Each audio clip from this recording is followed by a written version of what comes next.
Assalamu alaikum once again. Let's move on to the second part of the research workshop, and let me try to share my screen again with you.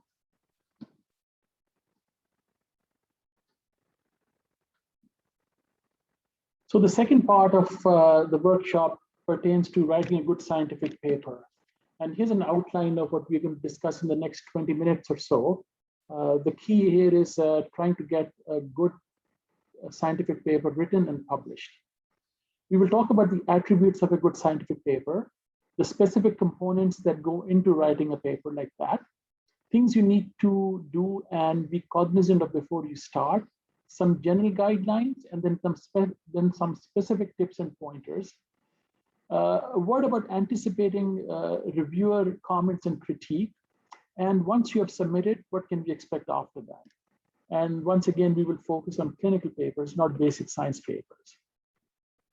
So as in preamble, a good scientific paper, and again, we're talking about a clinical paper, answers the novel question, a question that has not been answered before, or there is some controversy about that topic, and you are settling that controversy now. A good scientific paper is rigorously designed and well executed. Randomized clinical trials receive the highest priority in most journals, as I mentioned in the first half of this workshop. A good design, appropriate population selection, and correct analyses are critical to the success of a paper. A good scientific paper should be well written. It should be written in very clear and simple language. Do not make the language very complicated or the sentence structure convoluted.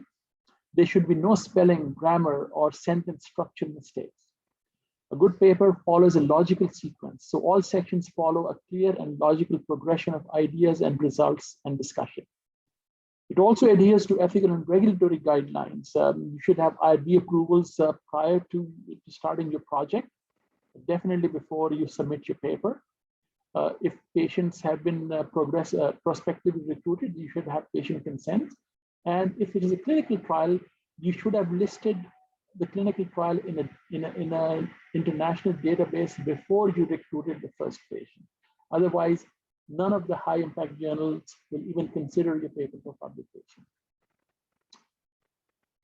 Before you submit, choose the journal. You have to choose where to submit, choose it wisely. And there are a few general principles about choosing where to submit. You should think about the relevance of your research, the journal's general topic or journal's audience, how rapidly they review papers and what the review process is like, who are the audience of that particular journal, what is the impact of the journal, is it one of those predatory journals, or is it a journal that belongs to a well-respected national or international professional society? Every journal has different requirements for submission. So read the instructions to the author very carefully. I can't emphasize that enough. Even the smallest discrepancy, they will send it back to you to correct, because editors or the editorial staff do not have the authority to change even the slightest thing in your manuscript. They will send it back to you even if a small thing is missing or placed in an incorrect place. It just increases the time before your journal gets to the review stage. Follow the guidelines for fonts, margins, line spacing carefully as laid out by the journal. Assemble all materials that are necessary for submission before you start the submission process. Otherwise, it can become chaotic and you might lose track of things. In certain cases, you may write to the editor of a journal or a deputy editor before you submit to gauge their interest in your paper, and if the topic that you're presenting is of a high enough priority to that particular journal at that particular time. I mentioned the importance of clinical trial registration at sites like clinicaltrials.gov, and there are a couple of other registries like that. Without that, like I said, a clinical trial will not even be considered for publication by high impact journals. There are certain guidelines which international medical journal editors have come up with. For clinical trials, there's the consort guidelines.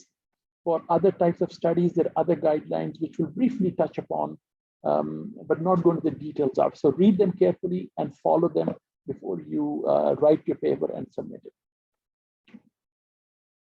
On your left-hand side is a consort guideline for clinical trials, and this is the format they want you to be. They want you to reproduce this kind of a figure. It doesn't have to be exactly like this, but very much like this. On the right-hand side is a study that we just submitted recently to a very high impact journal. This was an observational case control study, and they have slightly different guidelines for that on how to report, and this is the format that we do that in. But in general, you have to clearly define who was eligible for the study at the start, who was excluded and why, how many people remained, and if it's a randomized study, how were they randomized, who went to each group, how many were eventually evaluated, and how many entered the final analyses and achieved or attained final outcomes. So all that has to be laid out very, very clearly so the readers can clearly understand who you included in the study, who you excluded and why, and could the exclusions have biased your study one way or another towards a particular outcome. Before you submit, you'll also need full names, email addresses, institutional affiliation for all authors. So have that ready because this is a tedious process and they want that filled in the forms. Most journals will also ask you for potential peer reviewers, so have their names and contact information ready if they ask for that. A cover letter is required by most journals. In this cover letter, you write a little bit about your study, why you conducted the study, why are your results or just the study topic so important, and why should that journal that you're submitting to consider your paper. Remember that the editors read this letter carefully, and sometimes they may not even go beyond your cover letter and your abstract to read the paper before making a rejection decision. So do put in some strong rationale and supporting evidence for why this journal should consider your study for publication. Tables and figures may be uploaded within the body of the main article, but some journals ask them to be uploaded separately as individual files. Again, read the instructions very carefully before you start the submission process so that you have everything ready. Let's move on to the components of a scientific paper. And here are some of the components which most journals would want you to put in a paper before submission. Each paper must have a title page, and we will go over each one of these over the next few slides as to what is contained in each one of those components. Title page is followed by an abstract, which is followed by the main paper, which starts with introduction, followed by methods, results, discussion, references, and then some supplementary materials that you may want the journal to consider or the reviewers to see, but may not need to be published to the main paper. So these supplementary materials are generally published on their website for anyone who wants to see them, but not become a part of the actual main paper. Some journals may vary the order. For example, journals like Nature Medicine and Journal of Clinical Investigation, which are very, very high impact journals, want the results first, followed by discussion and methods to be after that.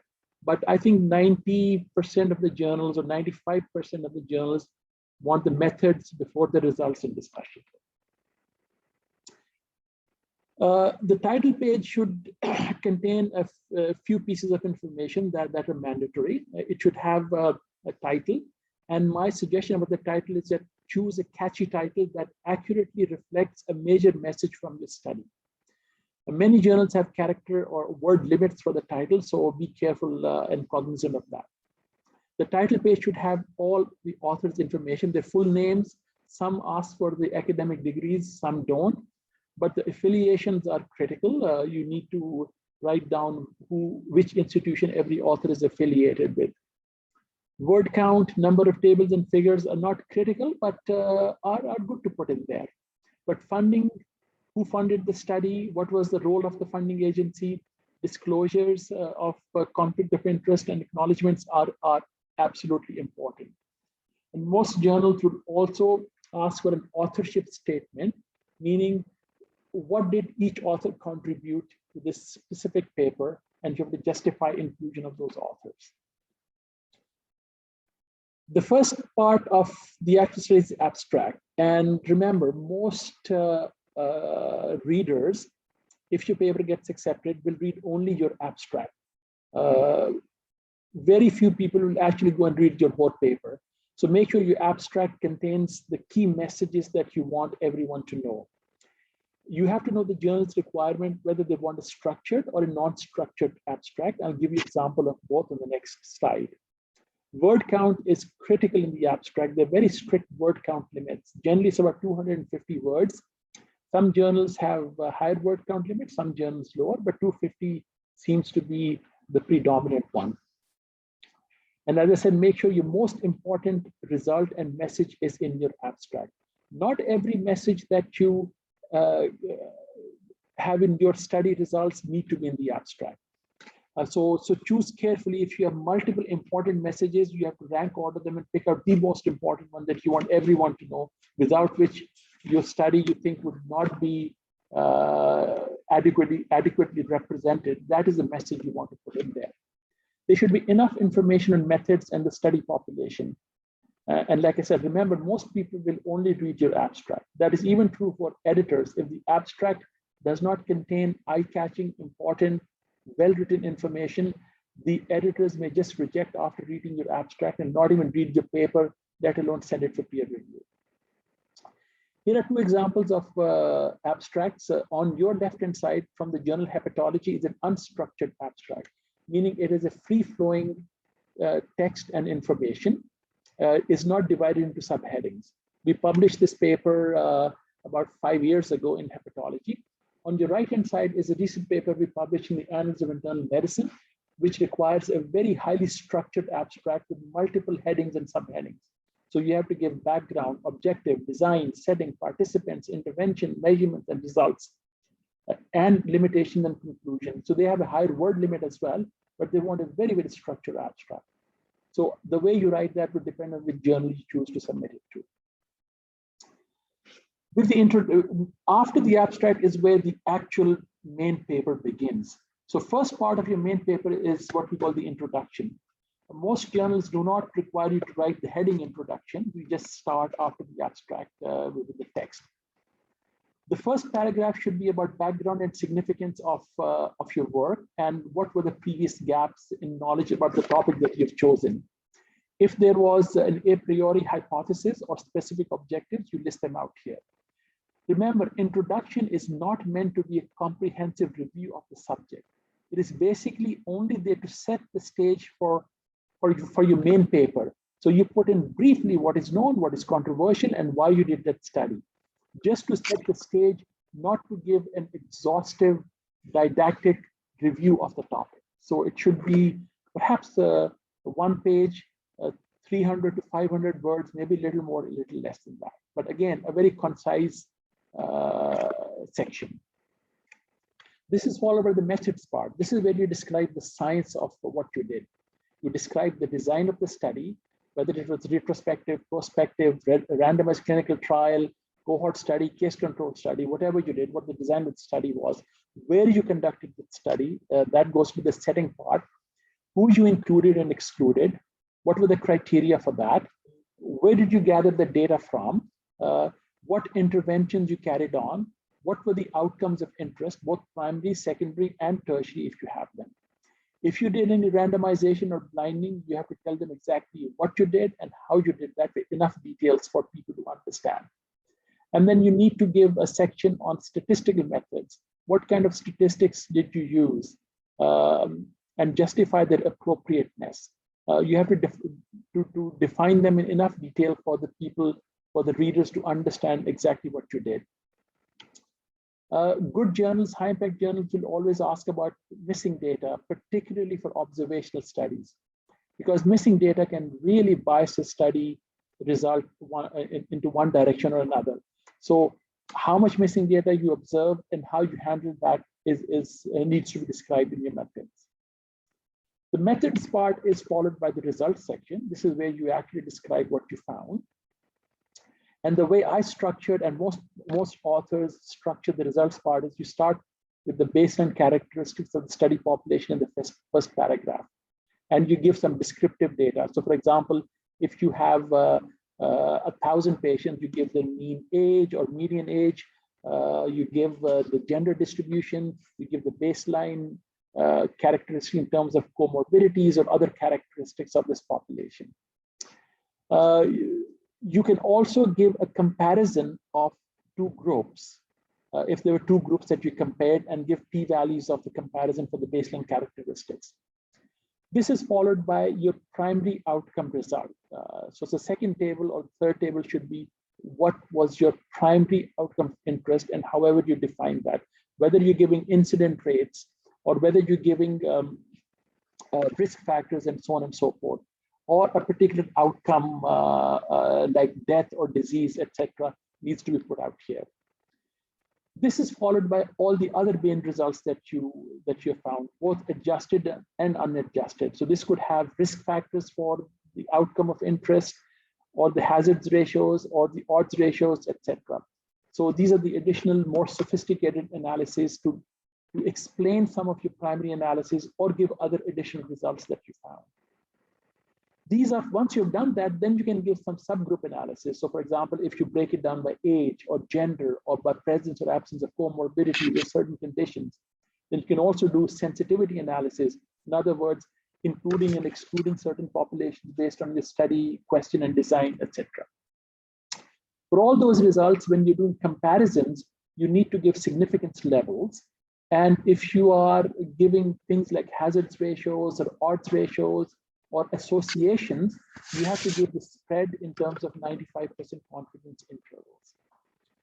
In the text part of the results, don't be too heavy on information and numbers. Give the main results here, and then put other things in the tables and refer the readers to tables and figures for more details. So here's kind of a snapshot of what I put in the tables and figures. Table 1 is baseline characteristics. Table 2 is main comparison of the two groups of population versus control. Occasionally, these two can be merged into one. From table 3 and onwards, your primary outcomes, your modeling results, and secondary analyses and additional analyses are put in there. Figure 1, generally, if you have figures, is the study flow sheet, how you constructed your study population or the cohort, or the cases and controls, or if it's a randomized clinical trials, the case and control population. And figure 2 onwards are your comparison and your primary results. For example, Kaplan-Meier curves, bar charts, histograms, and so on and so forth. This is for the results is followed by the discussion part. And discussion needs to be focused, but there is a certain order that most successful authors follow. So here's what I follow. Paragraph 1 in discussion is generally a very brief summation of my main result. I do not give everything that I found in paragraph 1. The most compelling, the most important result, I state that in the first paragraph. This paragraph should be brief, about 3 to 4 sentences. We found that in this population, this was the incidence of disease or whatever you're trying to convey. From paragraph 2 onward, you start providing context and explanation of your key findings. So paragraph 2 would be your primary outcome of interest that you looked at, what you found, what is the result in context of previously published study. Is it the same as other people have found? Is it very different? And whatever result or associations you have found, what are the possible explanations of that? Why do you think that association exists in that population that you studied? And you can write as many paragraphs as you have main findings. It could be 3, 4, 5 paragraphs in this part. Then the second to last paragraph generally is about strengths and limitations of your study and the generalizability. It is important to honestly look at and understand what the limitations of your study were and write them out here. And the last paragraph is again a short one, which is your conclusion and where people should go from here onwards. What are the future directions for the topic, for this kind of studies, and for other authors who will follow you. In other words, your discussion part focuses on what did you find, what is the explanation of this finding, what did you miss or could have done better, and why is this finding or why are those findings important? Now you've done all that, and then you have found a journal and you've submitted all this. So what happens next? So once you've hit the submit button, you'll get an instant or relatively quick email confirmation that we have received your paper, we are reviewing it, and we'll get back to you soon. One of four things can happen after submission. You can get a rejection without further review. This can happen, this would happen generally very quickly, within a few days up to a week or so. You can also have a journal accept without any further review. This is extremely rare for original studies. None of the major journals will accept without sending it out for peer review. But after peer review, you can have it accepted without any significant changes. That is also very rare. I've had it twice in the last 6-7 years or so. But generally, what you would have is the paper is sent out for peer review, and then you get extensive feedback from the peer reviewers, and you have to answer each one of those comments. What is also very common is if you have missed something from the instructions to the authors, there will be an editorial or staff clarification. They will send it back to you, say that this is what you missed, this is what you didn't do as we asked you to do, so please fix it and resubmit. That does not mean that they have determined whether this is of interest to them or not, but they will not even consider whether they want to send it out for peer review unless all their requirements for submission have been fulfilled. So now they've sent it out for, now the authors, the editors have made the first decision. So what happens after the first decision? So if it was outrightly rejected, it could be without review or with peer review. So if it was not sent out for peer review, you don't have any comments to improve your paper, you can just submit it to another journal without making any changes. If it was rejected after peer review, look at what the reviewers said and what comments they made. If you think those comments were good and they improved your paper, address them and then submit it to a new journal, because this would actually make your paper much stronger for the next journal. If you think that the comments were really ridiculous, or once in a while that happens too, then you can ignore them. But generally, at least some of the comments are helpful to improve your paper. And then you, if you have been asked to revise and resubmit, then you have to prepare a revision letter. Make sure you answer every single point or comment or critique from the editors as well as the reviewers. And generally, I copy and paste the review. And then after each comment, I write a response. After each comment, I write a response. So this way, I do not miss any single thing that they've asked me to address. Be very deferential and respectful to the reviewers. Even if you think the reviewer is very unreasonable, be very polite and always start with, we thank the reviewers for this insightful comment, or we thank the reviewers for taking the time out to review and provide helpful comments, so on and so forth. So even when you disagree, reply respectfully. If the reviewers have asked for new things and you're unable or unwilling to do them, you need to explain why you cannot or will not do that. There are many instances where a reviewer might come back and want to change the whole design of your study because he or she wants it in a particular way, or that is what he or she thinks is important. It may not be important from your perspective or your point of view, or may not be feasible. But even in that case, you have to give a logical answer why you cannot or will not do that. But if there is something that you can easily do, and even if you disagree with it, it is easier just to answer them and take care of it rather than argue with them back and forth, which increases the chance of rejection of your paper. If you get rejected, don't be discouraged. Most high impact journals accept less than 5% of the submitted papers. Ensure that the language, spelling, grammar are flawless. Reviewers get very upset at these mistakes, and they consider this as evidence of lack of attention to detail and sloppiness of your work. So they translate your poor writing skills to poor science, which may or may not be true. So make sure that it is done well. If you're not a native English language speaker, have someone with experience in English language and writing such things to review your paper before submission. You may need to submit to 6 to 8 journals, even more, before a positive response. So to give an example, my last 10 published papers required 44 submissions in all, and they ranged from 1 to 14 submissions per paper. So one paper I had to submit 14 times to get accepted, because about 8 or 9 of those 14 times, the journal said that, but this is not really the purview of our readership, so it is better suited for another journal. And others just didn't consider it important enough at that point in time. But there were 2 papers or 3 papers out of these 10 who got submitted after by the first journal I submitted to. And cumulative impact factor of these 10 papers was almost 150. So some of these journals were very, very high impact journals. So it gives you a flavor of what to expect. And the message is do not be discouraged. So strategizing after a paper has been written is important. So now that you've finished writing your paper, choose the journal. You format the paper according to the journal's requirements, assemble all the required materials, and then submit.